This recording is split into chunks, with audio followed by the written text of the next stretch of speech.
আসসালামু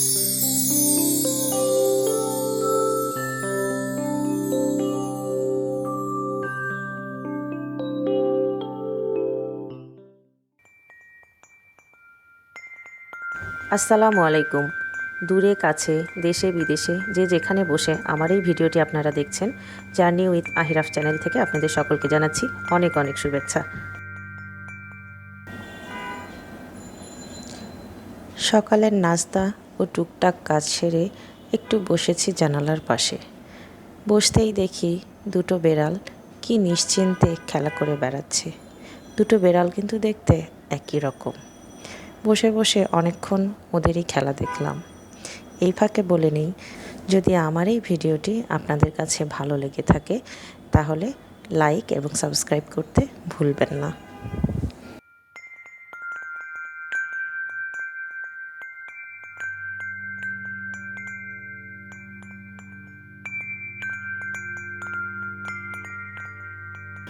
ঘড়ির কাঁটা এখন 8:20। সকালে নাস্তার পরে আপনাদের ভাইয়া চলে গেল। এখন আমি ঘরগুলো গুছিয়ে নিতে চলে এসেছি।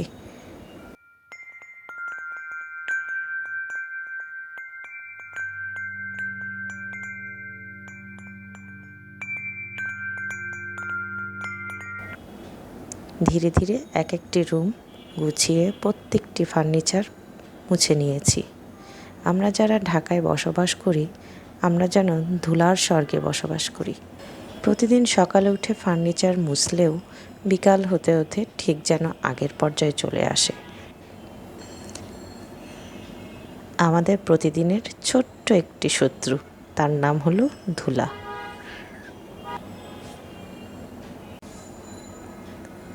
বসার ঘরটাকে হালকা করে গুছিয়ে নিয়েছি এবং অফ ক্যামেরায় এই রুমটিকেও একটু হালকা করে গুছিয়ে নিয়েছি। ফার্নিচারগুলো মুছে নিয়েছি। ইতিমধ্যে ঘড়ির কাঁটায় কিন্তু 11:30 পেরিয়ে গিয়েছে। এখন আমাকে চলে যেতে হবে দুপুরের রান্নার জন্য।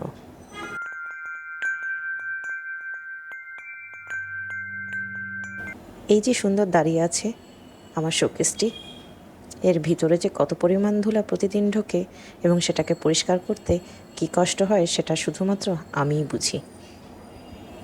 তারপরও কী আর করা। চলে এসেছি রান্নাঘরে।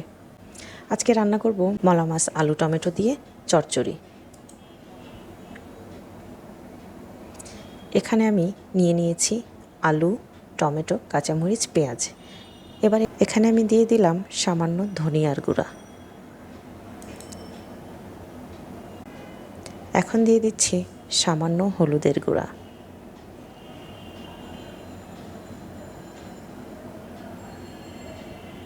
এরপরে দিচ্ছি অল্প মরিচের গুঁড়া। মরিচ, হলুদ, লবণ আপনারা যে যতটুকু খেতে চান সেই পরিমাণ মতো দিলেই চলবে। এখন দিয়ে দিচ্ছি অল্প একটু রসুন ও জিরে বাটা।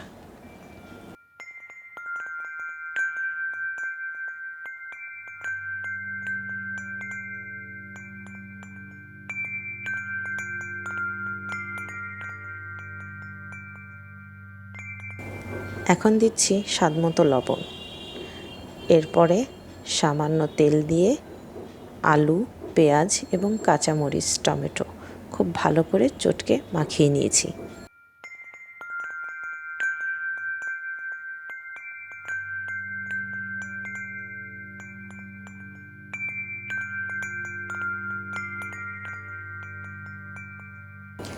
এভাবে মাখালে পেঁয়াজগুলো নরম হয়ে যায়, কারণ মাছ দেওয়ার পরে এভাবে তো আর মাখানো যায় না, তাই এগুলোকে আগেই আমি মাখিয়ে নিয়েছি।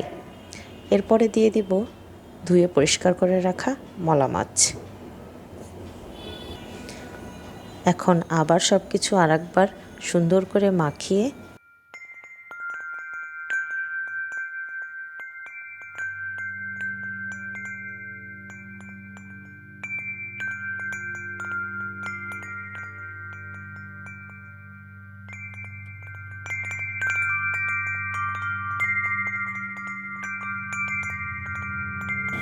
বসিয়ে দেব রান্নার জন্য। এর মধ্যে সামান্য পানি অ্যাড করেছি, রান্নার জন্য তো পানি লাগবেই। এবার ঢাকনা দিয়ে বসিয়ে দিলাম। এই তরকারিটি হতে কিন্তু বেশি সময় লাগে না। কিছুক্ষণ পরে ঢাকনাটা তুলে দেখি হাফ ডান হয়ে গেছে। এখন সামান্য ধনিয়া পাতা উপর দিয়ে দিয়েছি।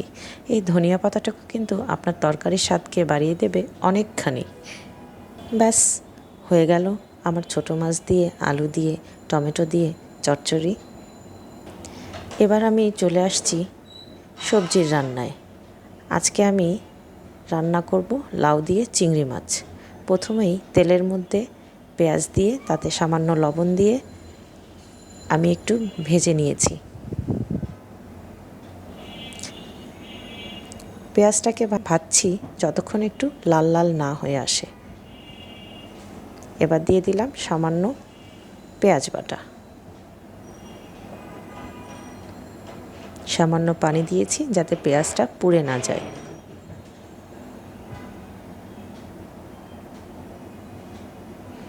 একটু নাড়াচাড়া করে রেখে দিয়েছি পেঁয়াজগুলো একটু নরম হওয়ার জন্য।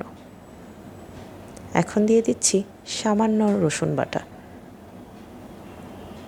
আবার একটু নাড়াচাড়া, মশলাটাকে ভালোভাবে মাখিয়ে নিয়ে এর মধ্যে দিয়েছি সামান্য হলুদ গুঁড়া। হলুদ কিন্তু বেশি দেইনি, কারণ তাতে লাউয়ের তরকারিটার কালার নষ্ট হয়ে যাবে। এরপর দিয়ে দিলাম চিংড়ি মাছ। এরপরে আবার একটু মাখিয়ে নিয়ে চিংড়ি মাছগুলোকে তেলের সাথে ভেজে নিয়েছি। এর মধ্যে দিয়ে দিলাম লাউ।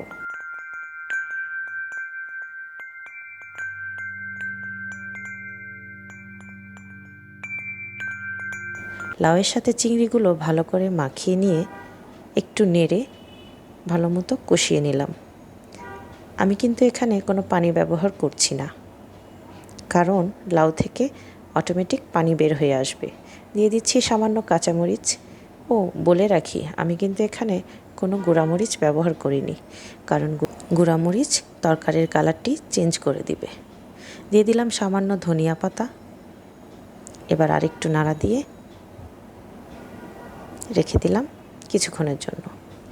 এই গরমে লাউ যেমন আপনার শরীরকে ঠান্ডা রাখবে, তেমনি এই তরকারিটি আপনার শরীরের জন্য হতে পারে অনেক উপকারী। গরমের দিনে এই লাউ চিংড়ি খুবই আরামদায়ক একটি খাবার এবং শরীরের জন্যও অনেক ভালো।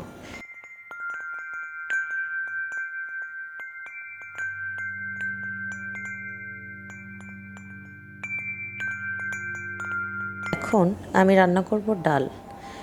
চুলাইতে ফ্রাই প্যান বসিয়ে তাতে দিয়েছি কয়েকটা শুকনো মরিচ।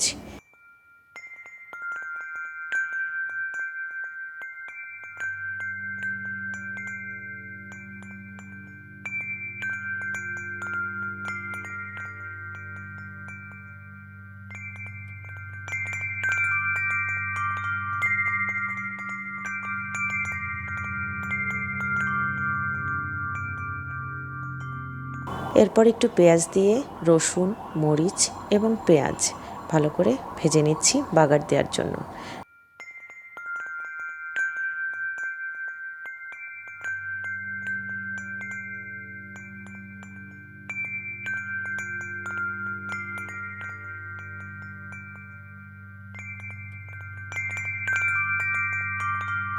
ডালটাকে কিন্তু আমি আগেই সেদ্ধ করে রেখে দিয়েছিলাম।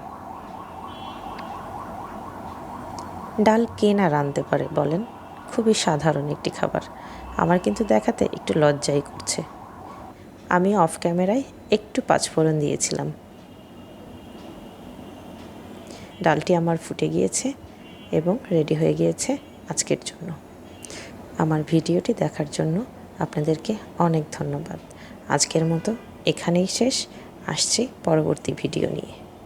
সে পর্যন্ত ভালো থাকুন। আল্লাহ হাফেজ।